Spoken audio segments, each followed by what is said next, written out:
আসসালামু আলাইকুম রাহমাতুল্লাহি ওয়া বারাকাতুহু। সকলের জন্য দোয়া ও ভালোবাসা।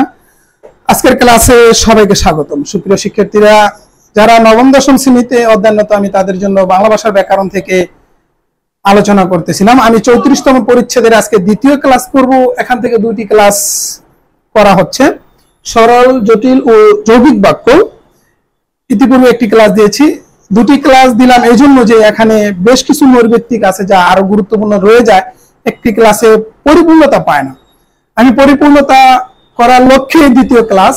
দেখো, গঠন বৈশিষ্ট্য অনুযায়ী বাক্য কত প্রকার? উত্তর 3 প্রকার: সরল বাক্য, জটিল বাক্য, যৌগিক বাক্য। এরপরে সরল বাক্যে অনেক সময় ক্রিয়া কি থাকে, খেয়াল করবে। সরল বাক্যে অনেক সময় ক্রিয়া কি থাকে? অনুপস্থিত থাকে। যেমন বলা হয় যে তিনি আমার বড় ভাই হন, এখানে এটা হনটা অনুপস্থিত। তিনি আমার বড় ভাই, এখানে হন এটা অনুপস্থিত। সরল বাক্যে অনেক সময় ক্রিয়া কি থাকে? অনুপস্থিত। এরপরে বাক্যের মধ্যে এক বা একাধিক অসমাপিকা ক্রিয়া থাকলে ও কোন বাক্য হতে পারে? খেয়াল কর, খুব গুরুত্বপূর্ণ একটা নৈর্ব্যক্তিক এখানে। বাক্যের মধ্যে এক বা একাধিক অসমাপিকা ক্রিয়া থাকলেও কোন বাক্য হতে পারে? সরল বাক্য হতে পারে। যেমন দেখো, আমি পরবর্তীতে একটা উদাহরণ দিয়েছিলাম, কিন্তু এটা প্রশ্ন। তিনি খুব সকালে ঘুম থেকে উঠে পায়চারি করতে করতে বাজারের দিকে গেলেন। এখানে উঠে পায়চারি করতে করতে অসমাপিকা ক্রিয়া, একাধিক অসমাপিকা ক্রিয়া নিয়ে এটা একটা সরল বাক্য হয়েছে। আমি এটা প্রশ্ন আকারে সাজিয়েছি। তিনি খুব সকালে ঘুম থেকে উঠে পায়চারি করতে করতে বাজারের দিকে গেলেন। কোন বাক্যের উদাহরণ? উত্তর সরল বাক্য। এরপরে যদি তুমি যাও তবে তার দেখা পাবে, কোন প্রকার বাক্য?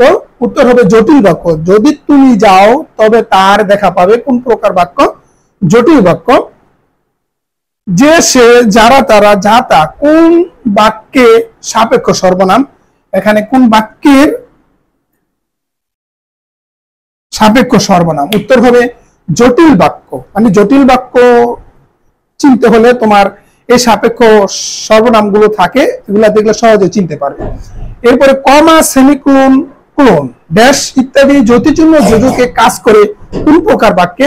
উত্তর যৌগিক বাক্য। খুবই গুরুত্বপূর্ণ নৈর্ব্যক্তিক। কমা, সেমিকোলন, কোলন, ড্যাশ ইত্যাদি যতিচিহ্ন যোজকের কাজ করে কোন বাক্যে? উত্তর যৌগিক বাক্যে। অন্ধকার হয়ে এসেছে, বন্ধুরা মুখ বার করে রইল, এই বাক্যটি কোন প্রকার বাক্য হবে? উত্তর হবে যৌগিক বাক্য। বাক্য পরিবর্তনের সময় মূল অর্থের কি রাখতে হবে? অপরিবর্তনীয়। বাক্য পরিবর্তন করার ক্ষেত্রে সবসময় আমরা মূল অর্থ ঠিক থাকবে, কিন্তু কিছু আনুষঙ্গিক পরিবর্তন হয়ে বাক্য পরিবর্তিত হবে। এরপর তুমি চেষ্টা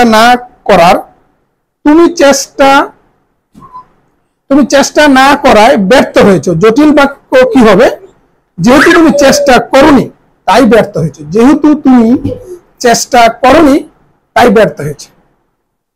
শিক্ষার্থীরা, তোমাদের সুস্বাস্থ্য এবং শিক্ষা জীবনের সমৃদ্ধি কামনা করে আজকের মতো এখানে বিদায় নিচ্ছি। আসসালামু আলাইকুম রাহমাতুল্লাহি ওয়া বারাকাতুহু।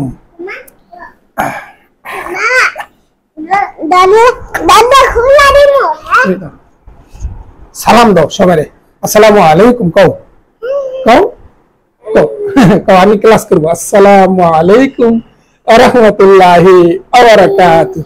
আল্লাহ হাফেজ। আল্লাহ হাফেজ।